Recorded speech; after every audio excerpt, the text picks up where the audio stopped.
So after 2 years, Russell Wilson has been released, not traded, but released from the Denver Broncos. Let's go to the speak for the video. Breaking news in the NFL world. Russell Wilson is no longer a Denver Bronco. Shocking. We'll get to the details here in a moment. That is James Jones on the far end. To his right, Joy Taylor. To my right, Eagles all-time rushing leader, LeSean McCoy. The news literally occurred 5 minutes ago. The Denver Broncos put out a statement. Russell Wilson has put out a statement.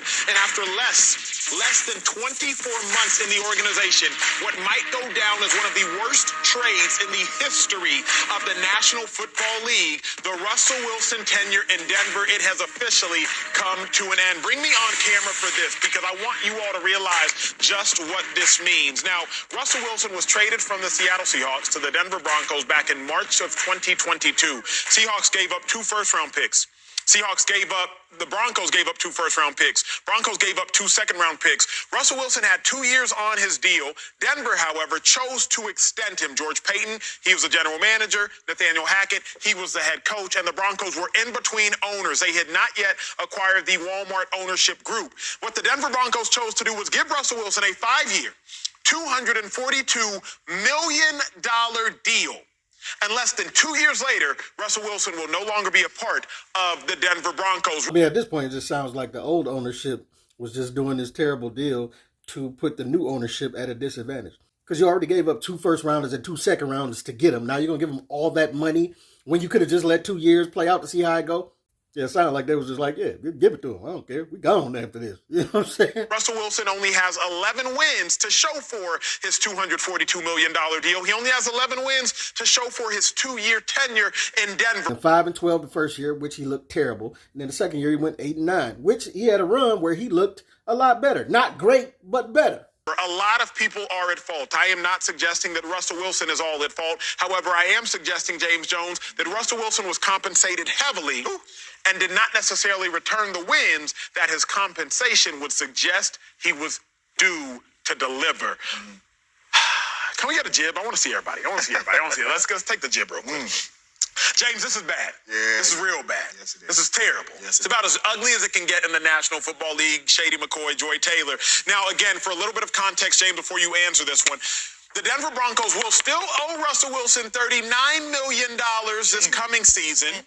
However, they will save $37 million in 2025, and they will have an $80 million dead cap hit, $85 million we anticipate they will spread over the next 2 years. I don't want to bog y'all down with numbers because this is about emotions at this point in time. James, who is at fault for maybe the worst trade in the history of the NFL, it panning out as a worst trade? Who's at fault for the Russell Wilson debacle in Denver? Listen, the Denver Broncos is at fault for this. New ownership and old ownership, however you want to slice it. They traded a lot to get him. 2 first round, 2 second round. Everybody was like, oh, that's a lot. But still, you got to remember, Russ, Super Bowl winning quarterback, franchise quarterback. He hadn't been playing that good, and it was getting rocky in Seattle. But still, pull the trigger because you're the Broncos and you ain't had a QB in a long time. They've been since Peyton Manning, I want to say. So pull the trigger. They did it, right? It was worth pulling the trigger on. But then you give him $240 million, 160 guaranteed before you even see him play a down. First terrible mistake, right? Because if you hadn't done that, you could be cutting ties with Russell Wilson right now. You could be like, hey, we gave you a couple years on your only one. You did 5-12 the first year, 8-9 the second year. Well, we're just going to part ways. And then you still got a lot of money to work with a new coach. But you gave him the money, right? You gave him the money, huge contract. Then you decide to bring in a coach that hates Russell Wilson's guts. I guess it's for good reason. I don't know. Maybe it was because of how he played before, but this coach feels like he just ain't like Russ for a long time. I don't know, wherever he was in the NFL. But, he got reason to not like him because he's 5-12 the first year. He looked terrible. Let's not let Russ escape out of that. Because if you had played better, bro, you wouldn't be sitting where you're sitting. But the second year, he took the ridicule. He took the coach keep taking jabs at him, right? And he played harder, and he looked better. So you give me all this criticism, I play better, and you still release me, which gets to my third order of business. Another idiot step in this whole process. you still have to pay $80 million in cap hit, and you still have to pay Russell Wilson $39 million next year, wherever he is. Not, and that ain't even including the money that you've already paid him for the first 2 years here. This is a huge investment that you're going to continue paying on next year, another $119 million. Another idiot step. You just released him instead of figuring out a way to trade him and get somebody else for him. And it's like, well, you can't get a lot for him right now. His draft capital ain't that. But people saw that he played better. So, I said draft capital. But his stock ain't up right now. But this is why I say, let him play one more year. But instead, they chose to release him. Pretty much, I mean, I'm looking at it like, man, we gave him the money. You stuck with him. You got to make it work. And it's looking like it's starting to work. 8-9. He didn't look that great. But, hey, he made improvements. Significant improvements. He looked better. You should be taking this draft and using it to put more pieces around him to build the team up, to give him some more, because everybody was saying like they were supposed to be like a Super Bowl contender just because they got Russ. I did not agree with that. Like when they got Russ, I was like, yo, they traded a lot to get him, but hey, they need a lot more than just Russ though. Russ is like, I didn't see no Pro Bowl players all throughout the team that was going to be like, oh yeah, they defense is this and their offense is this and they got this guy, this weapon and that weapon to where you plug Russ in and they in the Super Bowl. No, I didn't see that. I didn't. And apparently, whatever everybody else saw wasn't there either. It was illusions. Delusions of grandeur.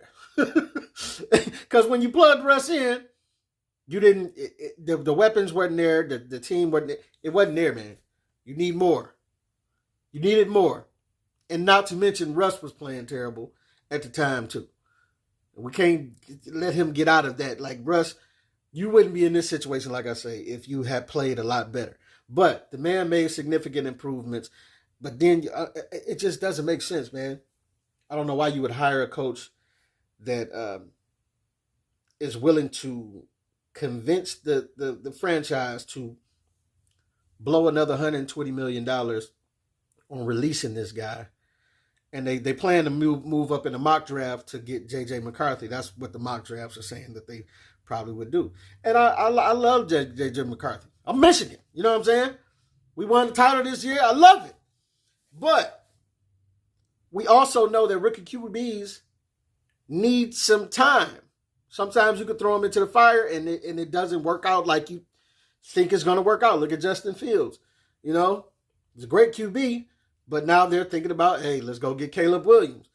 And then even with Caleb Williams, you throw him into the fire, he may not work out with the Bears like they think it's going to work out because you're throwing him out there with maybe you don't have enough pieces or enough infrastructure to protect him, and it may break their confidence. So, and then especially coming from Michigan, we won the title, but we do know that Michigan was heavily reliant on the run. And I ain't gonna say a lot of times, but sometimes I would be watching the games and I would be like, come on, just let them throw the ball. Like they run it again.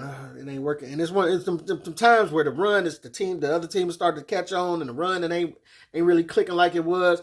And it's 3rd and 13 and you run it again. It's like, let him throw the ball. You know what I'm saying? Obviously they were missing a little bit of confidence in him. And for what reason, I don't know. I think he could be that guy. But I do think that coming from a system of Michigan where they didn't fully trust him in those situations to do what your quarterback should be able to do, then it leaves question in my mind whether you can just throw him out there and think that it's going to click. So Sean Payton and convinced everybody in the organization to release Russell Wilson while getting nothing back in return.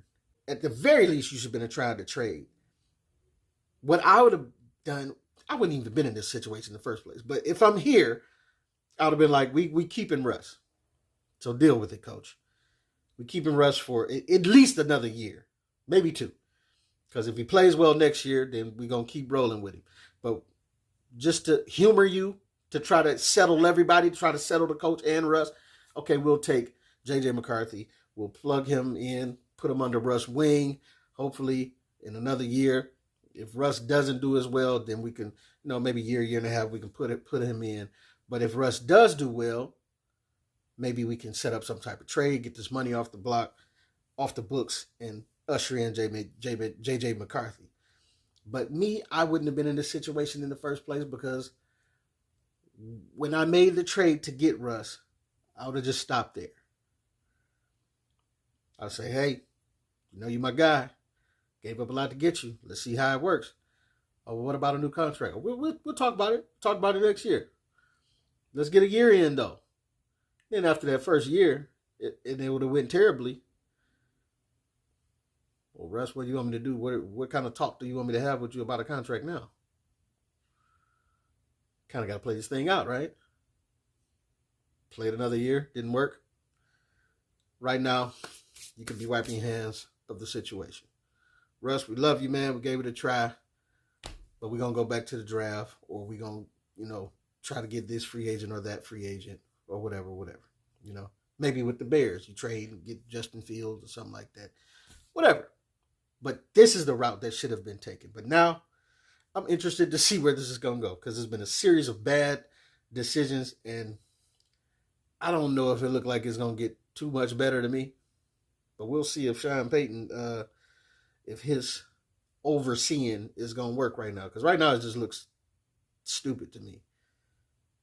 Like, I know he's not your guy, but for you to convince them to let go of this much amount of money, it's too much money attached to it and wrapped up into it to just kind of throw all that money away. But this is the decision they're taking to tell you. Tell me what you think.